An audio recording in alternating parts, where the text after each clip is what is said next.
भैया हिंदुस्तान का आदमी है, सुधरने की कोशिश करता नहीं है। अच्छा, लाख समझा लो, सुधरने की कोशिश जब आदमी नहीं करता है तो फिर कविता जन्म लेती है। जी जी। मेरा एक मित्र लगभग 1 साल बाद मेरे घर की सीढ़ियां चढ़ा। अच्छा, सीढ़ियां चढ़ते ही चक्कर खाकर गिर पड़ा। अच्छा। मैंने धीरे से उसे उठाया, सोफे पर बैठाया, पानी पिलाकर पूछा कैसे आ गए चक्कर। बोला यार राठी जी, अपनी तो जिंदगी में ही लिखे हैं चक्कर पे चक्कर, कभी ये चक्कर तो कभी वो चक्कर, दिन भर में 1500 चक्कर, कभी इसके चक्कर कभी उसके चक्कर, समझ में नहीं आता है किस किस के चक्कर। इस तरह खा रहा हूँ चक्कर पे चक्कर, जैसे धरती काट रही हो सूरज के चक्कर। हाय हाय हाय हाय, बहुत अच्छे, बहुत बढ़िया, बहुत बढ़िया। मैंने कहा अबे घन चक्कर, तेरी बात सुन के मुझे आने लगे चक्कर। इन चक्करों की औकात क्या है, सीधे सीधे बता इतने चक्कर की बात क्या है। अब वो मुद्दे पर आया, धीरे धीरे खुलकर बताया। वो एक लड़की समझ में आ गई थी। हाँ, समझ में आ गई थी। ये भाषा देखो आप, एक लड़की समझ में आ गई। वो एक लड़की समझ में आ गई थी, 3 महीने तक उसके चक्कर काटे। क्या? मैंने कहा फिर? बोले लड़की ने हाँ कर दी, 3 महीने तक उसके बाप के चक्कर काटे। मैंने कहा फिर? बोले बाप ने हाँ कर दी, फेरे हुए अग्नि के साथ चक्कर काटे। मैंने कहा बढ़िया, फिर क्या हुआ? बोले फिर क्या खाक हुआ, 3 महीने वकीलों के काटे तब जाके तलाक।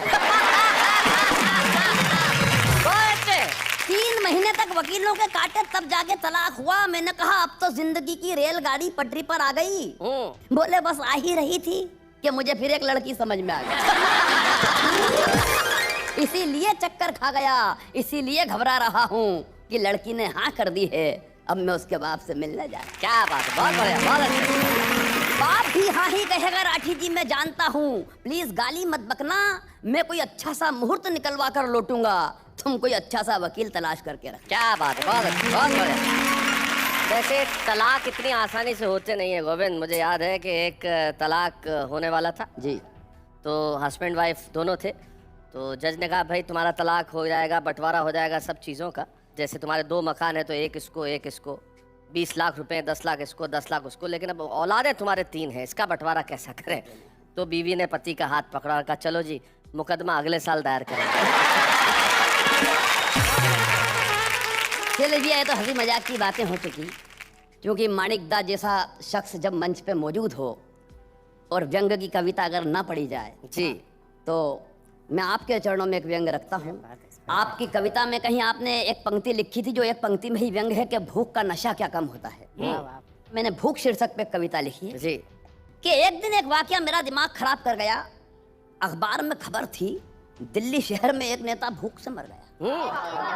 मैंने मित्र से कहा यार, इस नेता की जायदाद का ब्यौरा तो अभी अखबार में छपा था कि स्विस बैंक में इसका अरबों खरबों जमा था, सुबह के नाश्ते में सड़कों को खाता था, सीमेंट के पुल तो कच्चा चबाता था। क्या बात है, सुबह के नाश्ते में सड़कों को खाता था, सीमेंट के पुल तो कच्चा चबाता था, अभी अभी जिंदगी में उजाला किया था, कोयले की दलाली में मुंह काला किया था। वाह वाह वाह वाह, बहुत अच्छे, बहुत बढ़िया। हथियारों की दलाली में रुपए कमाए थे, एक एक वोट के लाखों चुकाए थे। कहते हैं इसके पास 8-8 बंगलों की चाबियां थी। जितने बच्चे नहीं थे भाई साहब के, उससे ज्यादा तो भाभियां थी।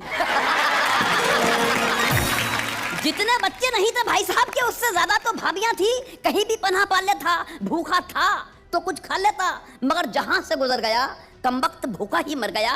भला विश्वास करने योग्य है ये बात? नहीं नहीं दोस्त, इसे हुआ होगा हृदयघात। क्या या हो सकता है किसी और वजह से ये घटना घटी हो, इसने दारू ज्यादा पी ली हो और इसके दिमाग की नस फटी हो। मित्र बोला नहीं राठी भाई, इतनी जल्दी जल्दी मत सोचो, अचानक किसी निर्णय पर मत पहुंचो, क्योंकि ऐसी घटनाओं का विश्लेषण बहुत मुश्किल होता है। अरे हृदयघात तो उन्हें होता है दोस्त जिनके अंदर दिल होता है। क्या बात है, वाह वाह वाह। हृदयघात तो उन्हें होता है दोस्त जिनके अंदर दिल होता है। तुम तो एक चिंतनशील कर्मकार हो, तुम तो कम से कम मत ऐसे सवाल करो। अरे दिमाग की नस भी तभी फटती है प्यारे जब उसका इस्तेमाल करो। वाह वाह वाह, बहुत अच्छे। यानी इसे न हृदयघात हुआ, ना इसके दिमाग की नस फट पड़ी थी। ये कमबख्त तो भूख से इसलिए चला गया क्योंकि इसकी भूख बहुत बड़ी थी। वाह वाह वाह, बहुत अच्छे, बहुत बढ़िया। यानी आदमी की भूख का कद जब आदमी के जमीर के कद से बड़ा हो जाता है, मेरे भाई, वो कितना भी माहिर हो, काल उसे पल भर में निगल जाता है। मैं तो इन भ्रष्टाचारी नेताओं से यही कहूंगा कि सोने की अंगूठी में जड़े हुए पत्थर के नगीनों, सोने की अंगूठी में जड़े हुए पत्थर के नगीनों, भूख से मरना तो हम गरीबों का जन्म सिद्ध अधिकार है, हमसे कम ये अधिकार तो मत छीनो। वाह वाह हमसे कम